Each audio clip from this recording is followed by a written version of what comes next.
E agora falando sobre a crise no PSL, o presidente do PSL ontem foi alvo, de uma operação da Polícia Federal e ontem a bancada do partido chegou a ameaçar obstruir uma votação para ali fazer uma ameaça, uma espécie de ameaça ao presidente da República, Jair Bolsonaro.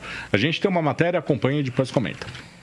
Governistas contra o governo. O líder do PSL defendeu obstrução na votação da medida provisória que altera funções na Casa Civil e na Secretaria de Governo. Se a MP não for aprovada até quinta-feira, perde a validade. O partido do governo adotou a mesma postura da oposição. O PSL está rachado. Parte dos parlamentares está do lado da direção do partido. Outra parte apoia o presidente Jair Bolsonaro, que cobra transparência na administração do fundo partidário e do fundo eleitoral. Bolsonaro pode deixar a legenda e levar vários parlamentares, mas os deputados precisam de um bom motivo para não perder o mandato. O PSL não vai expulsar nenhum parlamentar.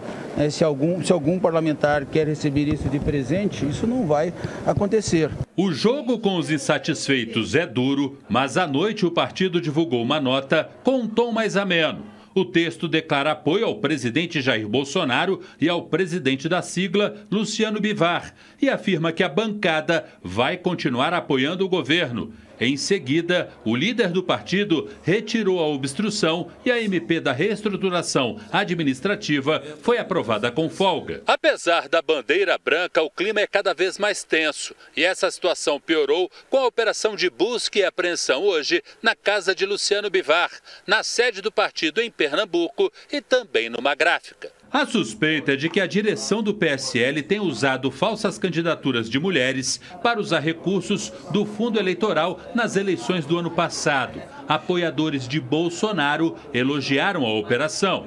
Essa ação da Polícia Federal só demonstra que nosso pedido está correto, reforça nosso pedido de auditoria nas contas, de transparência. Já o advogado do presidente do PSL, Luciano Bivar, questionou a ação da PF. Causa um espanto de que uma operação desse jaez, uma operação dessa grandiosidade, seja feita nesse momento de turbulência política que envolve o PSL, que envolve o presidente da República. O porta-voz da presidência, Otávio Rego Barros, declarou que Jair Bolsonaro não soube com antecedência da operação e que as investigações cabem à Polícia Federal. Zezé, esse clima, dentro do PSL acabou complicando ainda mais a base do presidente Jair Bolsonaro. Ele que até o momento ainda não conseguiu formar ali uma base coesa, começa a atirar no próprio partido, fica essa situação ainda mais complicada, É isso, Marcão. Agora, o duro é você chegar numa situação dessa, Eu me lembro que quando a gente veio aí, viu o resultado das eleições em primeiro turno, uma coisa que eu fiquei, assim, indignada, falei, meu Deus, não acredito que a gente sobrou com Haddad e com Bolsonaro. Não é possível, eu fiquei muito indignada com aquilo.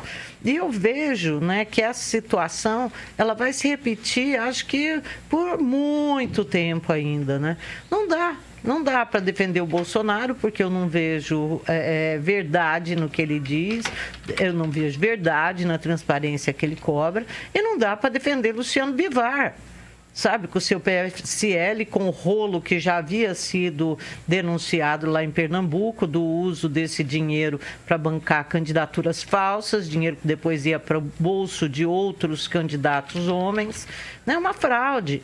Então, quer dizer, gente, olha em que situação nós fomos metidos. E, enquanto isso, nós vemos o Congresso, de uma maneira geral, nadando de braçada, fazendo exatamente o que quer, porque existe um executivo completamente acéfalo dentro do Congresso Nacional, ao ponto de você ter o partido do presidente, que a gente sabe que nunca foi o partido do presidente, porque aquilo ali é uma juntada de gente, A opção do Bolsonaro em ir para o PSL foi porque não tinha mais nada. Ele caçou alguma coisa para poder concorrer, porque não existia candidatura avulsa, não existe no Brasil, né? Então ele foi para o PSL, mas já sabendo quem era o dono, que é esse Bivar, que nunca foi um santo. Que a história dele na política é uma história de gente suja, é pau de galinheiro, né? Então, e nós estamos aqui parecendo que a gente agora tem que olhar e falar, nossa, quem está certo, quem está errado. Olha, dá nojo. Todos. O Rose, hoje no programa 90 Minutos, a gente lembrou um pouquinho, né, do histórico do Luciano Bivar. Quem é o Luciano Bivar? O Luciano Bivar era deputado federal na década dos anos 90 ali, né, no final dos anos 90, na época que existia uma CPI que investigava possíveis corrupções dentro da CBF, né, e ele compunha a bancada da bola. Essa bancada da bola, que era presidida, entre aspas, pelo Eurico Miranda, e aí tentava ali, de toda maneira, barrar essas investigações relacionadas ao futebol brasileiro. Luciano Bivar também admitiu ter pagado propina para que fosse convocado o volante Leomar, volante do Sport Recife, ele que foi convocado para a seleção brasileira pelo técnico Emerson Leão em 2001. Ou seja, Luciano Bivar já tinha ali uma ficha corrida, que o Bolsonaro já conhecia, que os bolsonaristas já conheciam, então não dá para falar que está surpreso, né, com essa história dos laranjas. Não dá. Eu acho que eles estão brigando, uma briga de cachorro grande, em que é pelo controle do partido e também pelo controle do dinheiro. E o Bivar, ele sabe negociar, como você disse, ele é do mundo da cartola, e eu tinha lido alguém comentando que ele sabe fazer muitas negociações subterrâneas. Ou seja, o Bolsonaro encontrou aí um adversário forte, né? E que vai brigar pelos 100 milhões do partido. Qual é a influência, né? Qual que é o resultado de tudo isso? Eu não acho que eles vão conseguir retomar o relacionamento. Eu acho que a tendência é que haja uma ruptura mesmo, com o Bolsonaro saindo do partido, e o Bolsonaro está com um grande abacaxi na mão, porque ele precisa garantir que esses 20 deputados que o apoiam e que podem sair com ele do partido não percam o mandato. Obviamente, eles vão usar, inclusive, essa operação ontem na casa do Bivar para dizer que há uma suspeição sobre o partido, sobre o presidente, que eles podem ser perseguidos, e por isso eles vão tentar permanecer com o mandato. O resultado de tudo isso é que o Luciano Bivar já hoje já disse que ele vai usar o próprio regimento interno para destituir os 2 filhos do Bolsonaro, que hoje controlam o PSDB do estado de São Paulo, né, o diretório, PSL. e PSL de São Paulo e o PSL do Rio de Janeiro. Em São Paulo é o Eduardo Bolsonaro e no Rio de Janeiro é o Flávio Bolsonaro. Lembrando que a mesma regra que o Bivar vai usar é a mesma regra que, por exemplo, o Eduardo Bolsonaro tem usado no estado de São Paulo para dissolver os diretórios executivos das cidades locais, porque o objetivo dele é reestruturar o partido e tentar fazer o maior número de candidatos, de prefeitos nas eleições do ano que vem, já para poder fazer uma colcha aí, ou pelo menos um tapete para a eleição de 2022, para ter muitos apoiadores.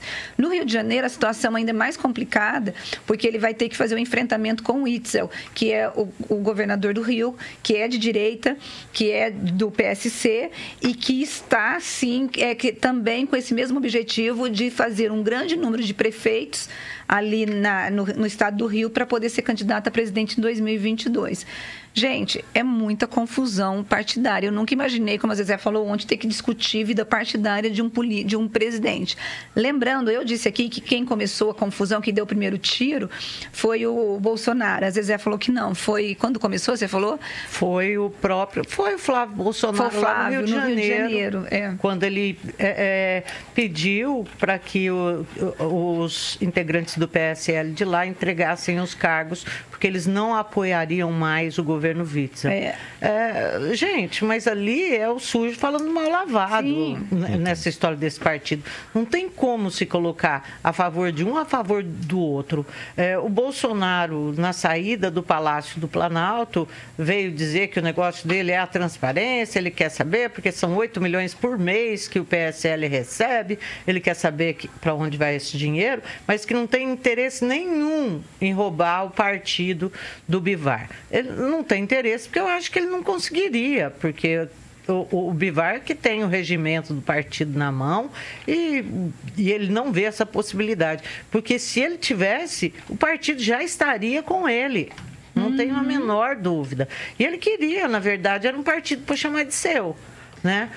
Formar um partido, fundar um partido dele e dos filhos. O que não deve rolar pelo jeito, viu, Rose? Você acha que não? Leva tempo. Não, que leva tempo, leva, mas eu acho que eles vão fazer isso.